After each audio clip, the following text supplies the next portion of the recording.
And so as you start to turn the corner, you see that there are two wispy white creatures floating just above the fog that has started to encircle your feet. Their hair is long and floats behind them on a phantom gust of wind. Their long arms and claw-tipped fingers are dangling lifelessly at their sides. They seem to be in a trance-like state, unaware and unaffected by the world around them. And I would like someone to roll perception. I can try. Okay. That's a dirty 20. Oh, beautiful. Okay, so over at kind of this, like, the back corner of this little, like, this rounded, like, opening, you can see a very large wisp of a shadow that is kind of, like, floating. It's a much darker shadow than what you would expect to see, especially because there isn't like a light source in this cave, and it kind of looks like it's moving not naturally, and you can hear a very soft whisper on the air, but you cannot understand or make out what it's saying. And at that, I was going to ask if I can use Eyes of the Grave as an action to know the location of any undead within 60 feet. sure.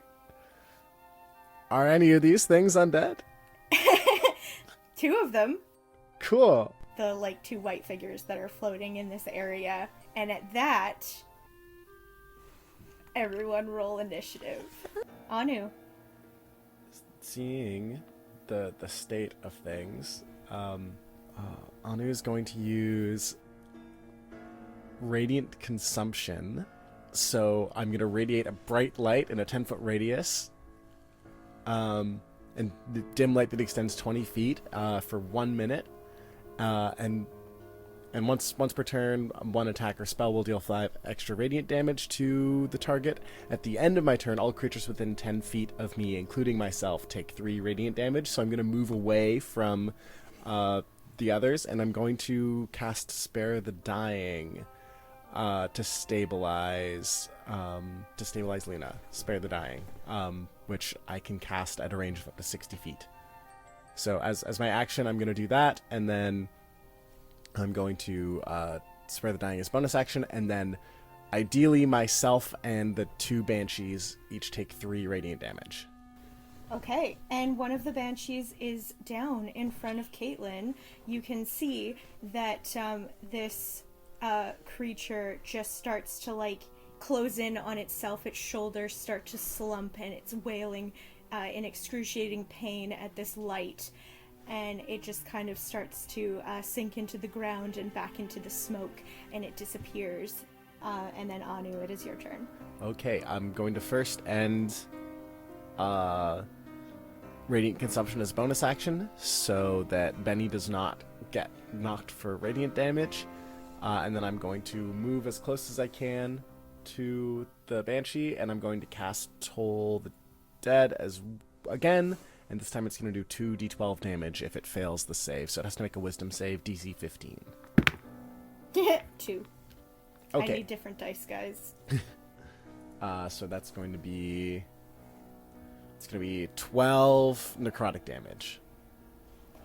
And as you cast this, and the Banshee is crawling for dear death, it starts to wail and scream as it kind of is, like, sinking and it looks like it's being pulled down into the smoke, and it dissipates and disappears beneath your feet into the smoke. Can I try to bash the ice with my mace? You can try to touch the ice. Okay, I swing my mace at the ice.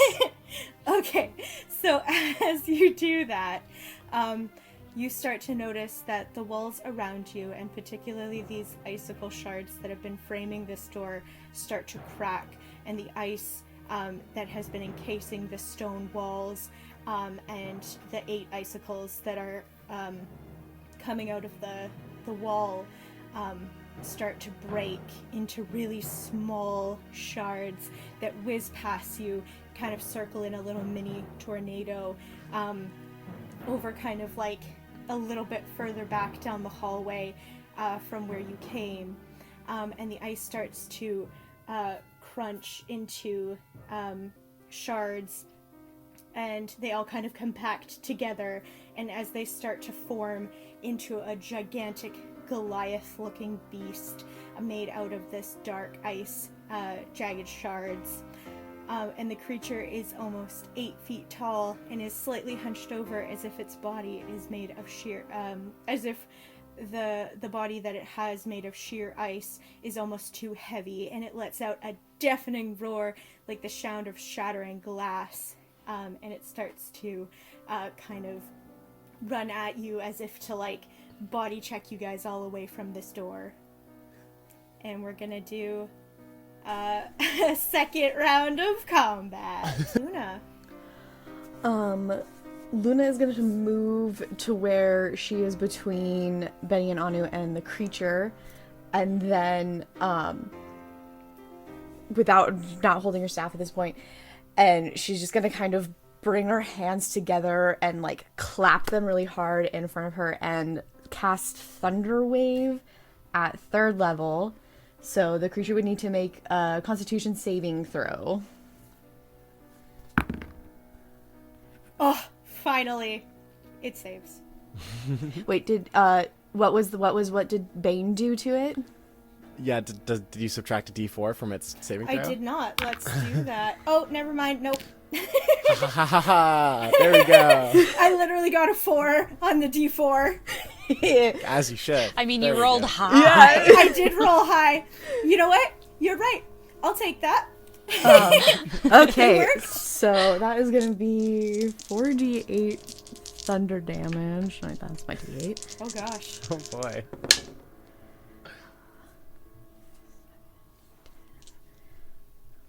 Luna's redemption. I know. So it's gonna take 12 thunder damage, and it's gonna get pushed 10 feet away from me. And then additionally, unsecured objects in that area are also pushed 10 feet. I don't know if there's anything, but just in case. Like, would that work against Flaming Sphere? DM? Is the Flaming Sphere also going to be pushed back into the beast? You know what? It's not really gonna matter. Because the fire already did like a lot, and this was also a lot. So it's gonna die. So we'll let Luna finish up how you wanna make this like grand explanation of your triumph, and then I'll tell you what happens next. So she brings her hands together, and just you guys hear this thunderous boom, which just is like echoing throughout the cave. And as it hits the monster, just kind of like all the little pieces that have already started melting, it just kind of blows it apart. Oh yeah, it does. For sure. So as this thunderous rumble emits through this cave, you start to see a lot of the kind of discarded ice shards blown back and like shattering again into smaller pieces, and this creature is just blasted back into the furthest part of the wall and just cracks and almost shatters like an explosion, like a bullet hitting a vase, and it just falls to the floor and is gone. As you have these little spritey kind of creatures just kind of bopping around you, you can see a little bit further away that there's another smoky figure that looks awfully familiar. It dissipates in a low howl of wind, and the Mephit's curious demeanor turns aggressive and agitated, and then they start charging at you. And now we're gonna have everybody roll initiative. Not again. And now it is Anu's turn. All right. Well, I'm going to. I really thought that these guys weren't going to be that strong. I think I'm just going to hit one of them with my mace. Yeah. Yeah. That's 14 to hit. Of course. Okay, great. That's 8 damage. Nice. And that one is just going to just like cry out in pain and then start descending, and it falls into a clump on the ground. Oh. As you can hear like a little wisp of air leave its lips. Now it is Luna's turn. All right. Looking at like ranged spells. I think I'm gonna just go ahead and cast Guiding Bolt again at first level. Yeah.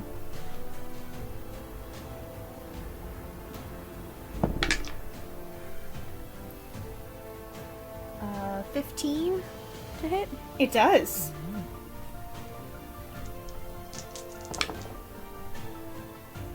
16 points of damage.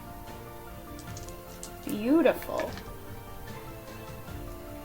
And as you shock this poor little Mephit with this big bolt of lightning, it's singed as its little wings start doing little plumes of smoke as it slowly floats to the ground and lets out a poof of air as it dies.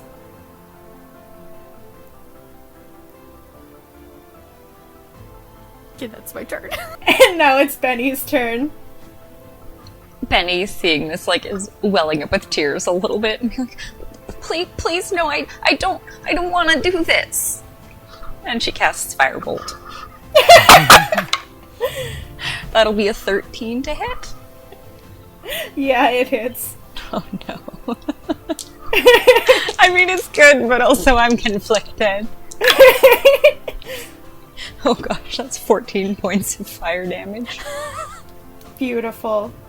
And as you incinerate this last little Mephit, it's singed as well, and little plumes of smoke kind of start to disperse, and it floats down to the ground and lets out a breath. Whew. And it is dead. The wind stays swirling around you, and you can see that there is a large gust of wind and air that is beginning to form into a giant Goliath. The air is dense and dark gray, and it is ever shifting in form, as if it's dancing on a phantom wind, gliding rather than walking around the ring. Roll initiative. And Luna, you can do your turn. Okay. Luna's going to cast Call Lightning at 3rd level. And so a big storm cloud kind of appears above, like in the arena. Would you consider, for the spell, would you consider this stormy conditions? Sure. Okay. So the cloud appears, and then I'm going to center, right where the creature is, a bolt of lightning that flashes down, and that is a Dex saving throw. For sure. Nope. You hit. Okay. Let me do. Okay, so it would normally be 3d10, but because we're in stormy conditions, I get an extra d10. Beautiful. Now I have to math. Okay, that is going to be 22 points of lightning damage. All right. So a huge thunder crack opens up the sky. You can see cloud formations swirling as this big bolt of lightning, so bright that it's almost blinding, shoots down and just completely slices through this air Goliath. You can see that as it's going down, the air around it is starting to lash out as if razor sharp gusts are just splaying from its body. And as it goes down and dissipates, there is a small tornado left in the center of the floor, and then eventually it slows down into nothing as it's sort of rustling the rocks around this arena, and the air Goliath has been defeated. And as you have taken this fruit, you see that the water droplets that were on the orange start to move and start sort of flying off of the fruit. And you see that this is happening with all of the rest of the fruit on the tree. All these little dewdrops are just flying past you into the water behind you.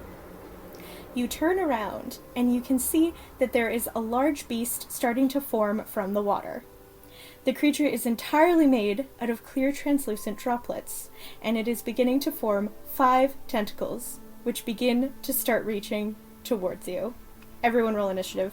Wonderful. You can see that the creature starts to warp in shape and falter in its movements.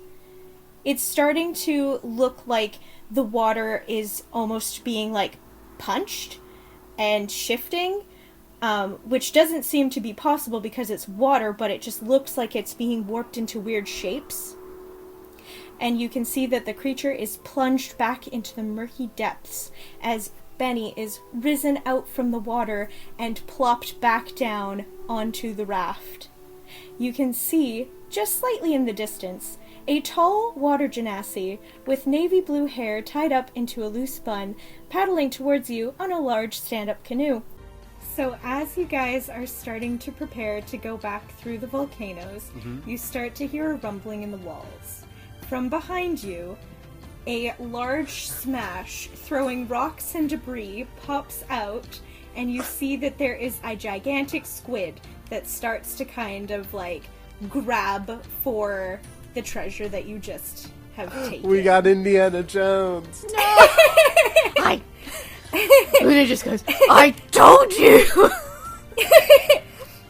It's worth it. Roll initiative.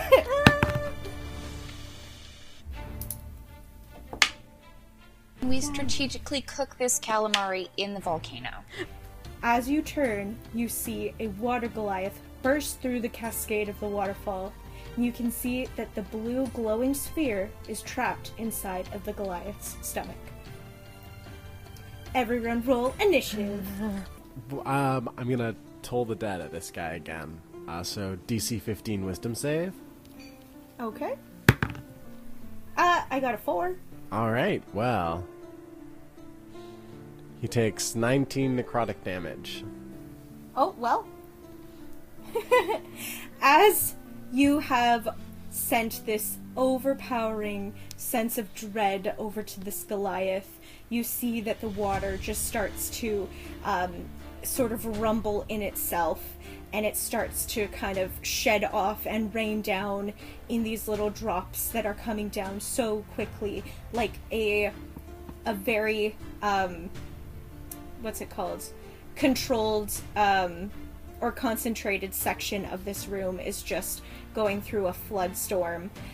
And as the Goliath disappears and turns into puddles on the ground, you see that the spirit of water has become free from the bounds of this Goliath. Once you reach the landing, you discover that hidden just around the huts that were there for the council chamber, and around the corner from the throne room hut, 5 guards pop out, water whips and swords in hand, ready to strike. And we will commence with the rolling of initiative. So then she's gonna panic and use that second action. 18? Yes, that hits. Okay. Max damage this time, 14 points of pommel bludgeoning.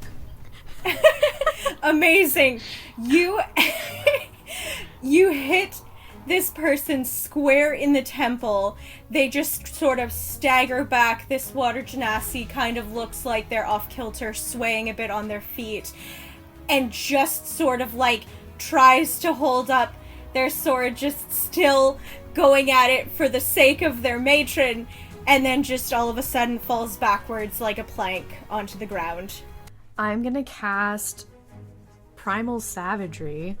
So you see me kind of like yell, and then my nails get really long and my teeth kind of extend, and then whichever one is closest to me, I'm gonna make a melee attack against them with my poison claws and teeth. Please do. Okay, so that's a 12 plus 6 for an 18. Absolutely.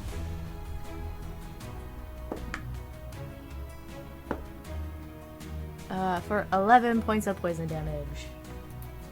And as you are biting and scratching at this unfortunate person who was supposed to be your betrothed, you are able to subdue them, and they fall to the ground in a pile, clutching their stomach as the poison has started to seep into their veins.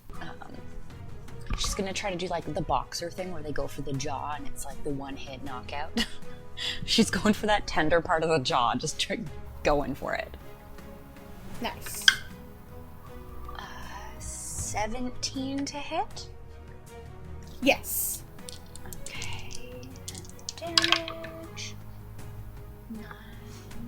13 points of pommel bludgeoning to this individual. And you have performed a one-hit wonder. As you smack this person in the temple, they sort of get this glassy, dazed look, and again, just as their predecessor, falls down in plank form onto the ground. Corella looks very pleased with herself as she narrows her gaze at you and wishes to begin combat. Roll initiative. Do we still roll if we're unconscious? Yes, because you will have to make your death saving throws. Right. I'm gonna cast Thunder Wave Okay. at her. It's a con save. Okay.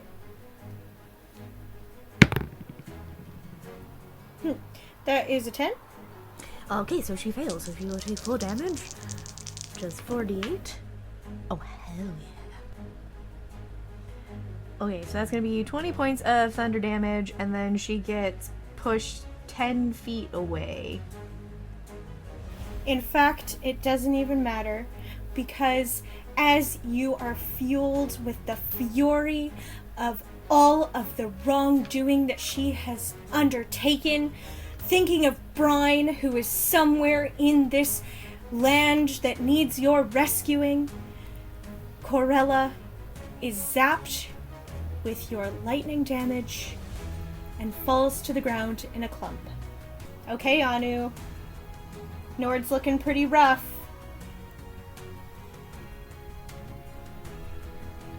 I'm gonna cast Toll the Dead. And he's gonna Okay. make that wisdom save again. DC 15. Okay, well, 9. And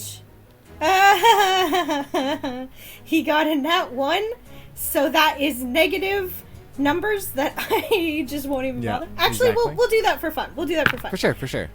So that is negative 2 for his save. Wonderful, So wonderful. I'm gonna say that you can have an extra +5. Okay, that is, he's gonna take 10 plus 5, he's gonna take 15 necrotic damage. And he goes, Anu's the first of all, terrible way to receive foreign diplomats, I will say. Second of all, terrible way to go about running a country. So Anu says get rid of him. So he's full force at Nord. you're killing him? Yeah. And you hear this immense giggling, sort of like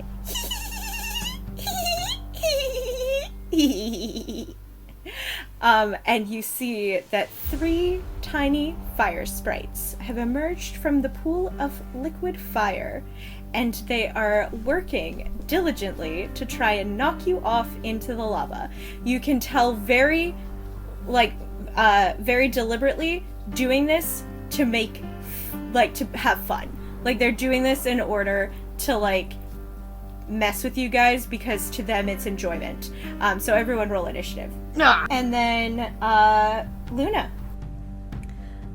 Okay, Luna is gonna cast Primal Savagery on herself and then take a swipe with these claws that just grow out of her fingertips at the nearest sprite to her. Yeah, go for it.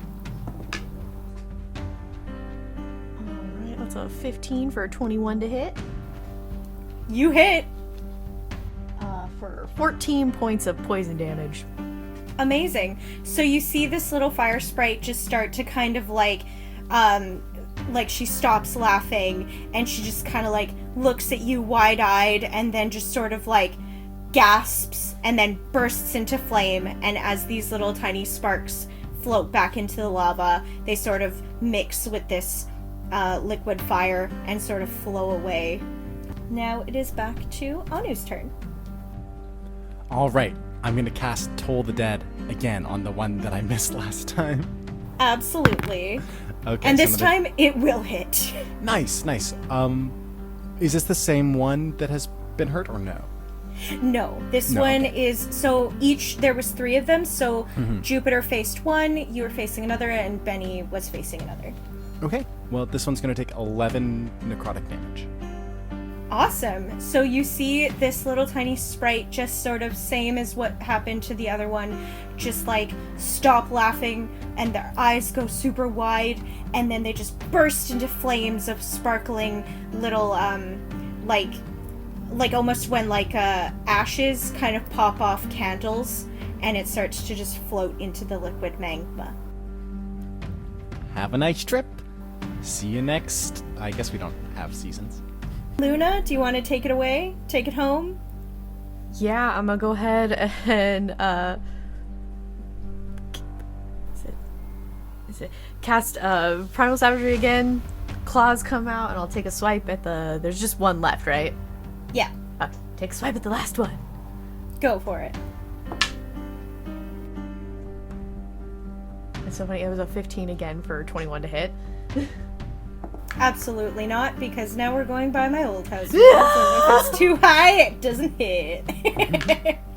No, of course it does. And then that is going to be 12 points of poison damage.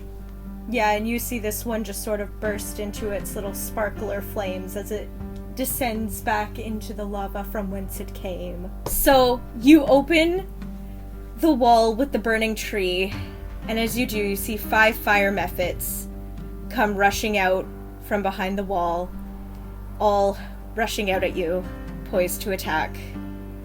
And I would like everybody to roll initiative. Just roll a d6 and it'll be for all of them. Whatever you decide, because you could do better or worse depending on how you roll. Well, we'll do individually. So 3 for Okay. one of them. 1 on the next one. 5. 2. There's 5 of them, right? Yeah. And then 1. So not great, but you know. That's okay, you completely destroyed one of them. Oh yeah. It is Anu's turn. All right, which one of them is looking the worst? One of the ones that was attacking Jupiter. So one of them looks real good still, and one of them looks not so great. I'm going to actually look at the one attacking Luna that's looking pretty good, and I'm going to say, "Do not ask for whom the bell tolls, it tolls for thee." And I'm going to toll the dead. Amazing. So that's a DC 15 wisdom save. Oh yeah, you got him. Okay, that's... is it damaged at all? Yeah, one hit point. Oh, okay. That's perfect, because now I get to do 2d12. Gorgeous.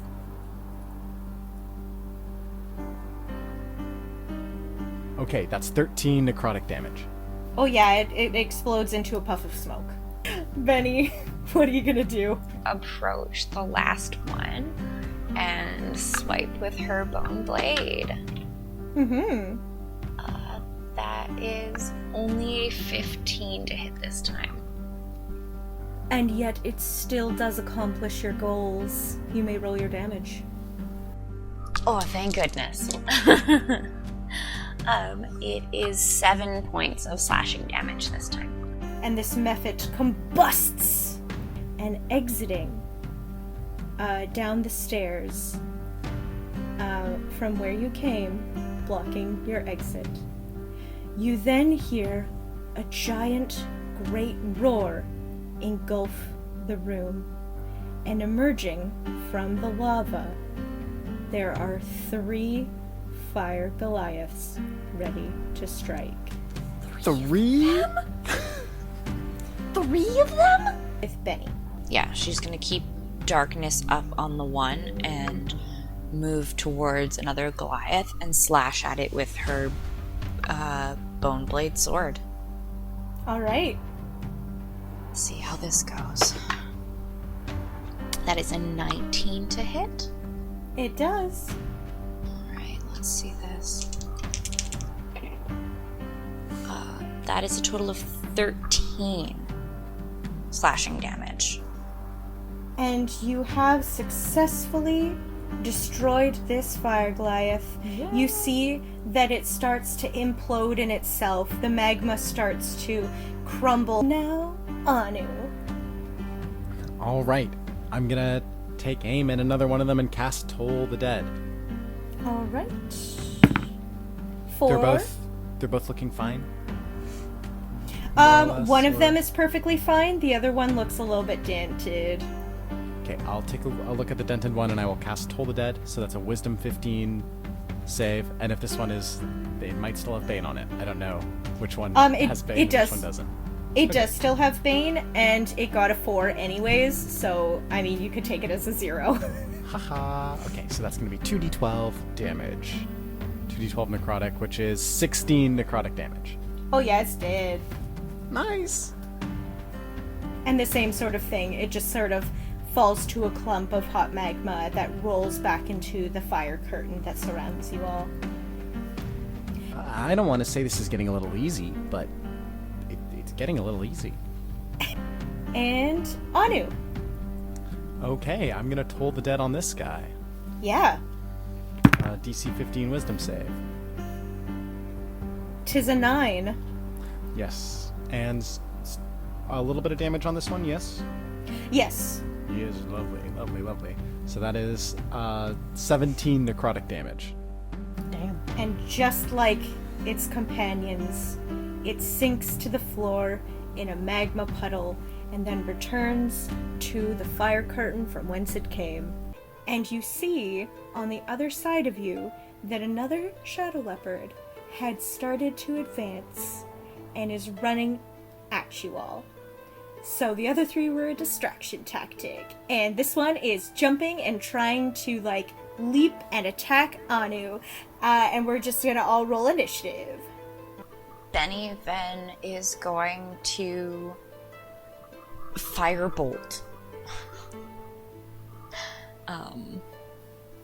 the one that is the closest and posing the most danger to us. That will be an 18 to hit. It hits. Alright. For 12 points of fire damage. And you see this angry cat just start to shrink, and it ultimately dissipates, and its eyes, it's sort of like the Cheshire Cat, where its eyes are the last to disappear, as it sort of blinks one last time, and is dead and gone, with not a trace to... You're really not gonna play with me? That's so sad. I guess I'll have to make you. No. So you see this image of Luna grow and warp into a version of Luna that has hands that turn into very long, bony claws. Her teeth become silver needles, too big for her mouth, leaving her lips pulled back to expose them. Her skin becomes a muted, ashy color. And everyone can roll initiative. I make a ranged attack roll. That's an 18 to hit. It hits. Okay, and it's going to do 76 damage. Excuse No, me? sorry, 7d6, which is 22 Oh! damage. I was like, what the hell? I was like, no, it does not. No. It is 22 damage, and the next attack roll made against the creature has advantage. Okay, so minus 22. And it's dead. We'll get this over with. Then I guess I'll shift my guilt onto you, and you will feel my pain. And you see Anu start to shift into a great black bear and starts to come charging towards you. And you can all roll initiative again. And now it is Anu's turn. Alright. You had your fun. It just growls at you. And I'm going to cast Blight. So it has to make a Constitution saving throw. Okay. DC 15. It got a 17. Then it takes half of the damage, which is...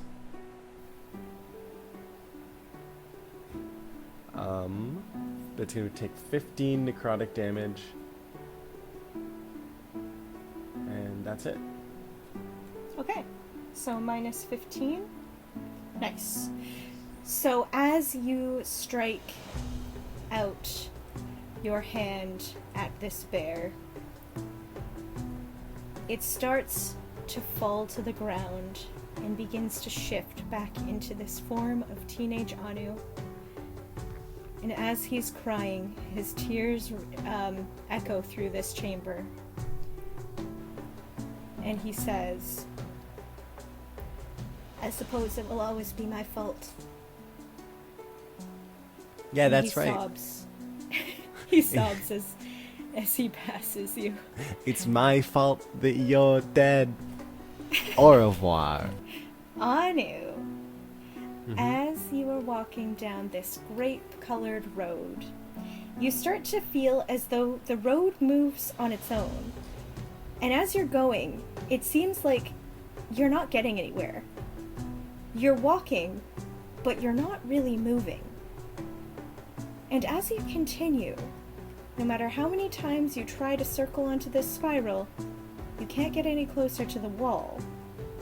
And as you get sort of halfway, you see that coming up towards you is a poisonous blob monster. And it looks almost exactly like Muck the Pokemon. And I'm gonna need you to roll initiative. You hear a great roar of anger. And from the sludge rises a Goliath. Though this one looks off compared to the others. It looks as though it is rotting, and the stench smells of decay and burning garbage. It is 25 feet tall and is dripping black and purple acid as it begins to advance on you. Roll initiative, please. And at that, it is Anu's turn. Alright, I'm going to cast Toll the Dead, so it has to make a Wisdom save. Nope, you got it. Alright, so that is 2d12. And it is going to take 19 points of necrotic damage. Yeah. So you hit this gross... What did you call it, Benny? A gross Liath. Yes. You hit this gross Liath square in the chest, and you can see that it just sort of, your attack just sort of like goes straight through, and all of the sludge just starts to melt to the floor and is reabsorbed into this cage. You open your eyes with a jolt and are again sitting in the high-back chair around the pit that now has started to spill over with black smoke around the room. There's brief bursts of lightning, and you can see the figure of Chaos rising from its depths. She emerges, rising to the height of the ceiling and looking down at you all, smiling, bearing rotting-looking teeth, dripping with poisonous goop from every extremity. She speaks. Your futility has now come to an end. Nothing can bring down my reign. I have great plans for another 500 years of chaos. And you can all roll initiative. Mm-hmm. And then things get worse. Cool. So, as she has been attacked, as she has been pushed to her limit, she lets out this ear-piercing cry, almost like a banshee. And as she does, she takes her splayed hands and turns her palms up to the ceiling and raises her arms above her head. And as she does, you can see that the Acolyte of Water and the Acolyte of Harmony start to jolt to life. Their bones start to shake and crack into place. You can see that their bodies are sort of clanging together as they start to race to their stiff feet. And they come up and they join by her side, and she has risen her sacrifices to fight along with her in order to ensure her reign continues. And I will roll initiative. Benny, what are you gonna do? Oh gosh. She's still being mauled by Tweedledee and Tweedledum here. Yes. So she's going to slash at the cloaked figure of Thea Harmony here with her bone blade sword. And as she does it, she's casting a green flame blade. So, as she starts to swing, you just watch the bone blade, burst into green flame. So this will be... That'll be an 18 to hit Boney here. Absolutely. Yes. Okay. Cool. This plus this one and this one. That'll be 17 points of damage, with 3 of that being fire damage. Yeah, and you slash through Thea like she's butter, and her skeletal remains clang to the ground as she passes on for the second time. Can I kick them apart? Just spread them out. Free Don't action. you dare come back. And Luna. Luna is once again going to hold her arms out with her palms at the ground and throw her hands into the air and cast Erupting Earth at 5th level. Yes. So it's a dex saving throw. It is centered on Chaos. I don't know if that would get the other skeletal person. What's the radius again, sorry? It's a 20-foot cube. Yeah, it definitely would. So I'm gonna say... Well, here, I'll just... Okay! Okay, so Chaos got a nat 20, and the Acolyte got a nat 1. So I'm gonna say that you instant kill because she didn't have that much AC or HP left, that the Water Acolyte is down. And now it's Benny's turn. Trying to be clever, like Anu can be. Benny goes, from the frying pan to the fire! And she just hucks a fireball at her face. Now we're cooking. That's a 21 to hit. Of course. There we are. Come on, dice. Okay. That is 14 points of fire damage. Okay. You have defeated chaos.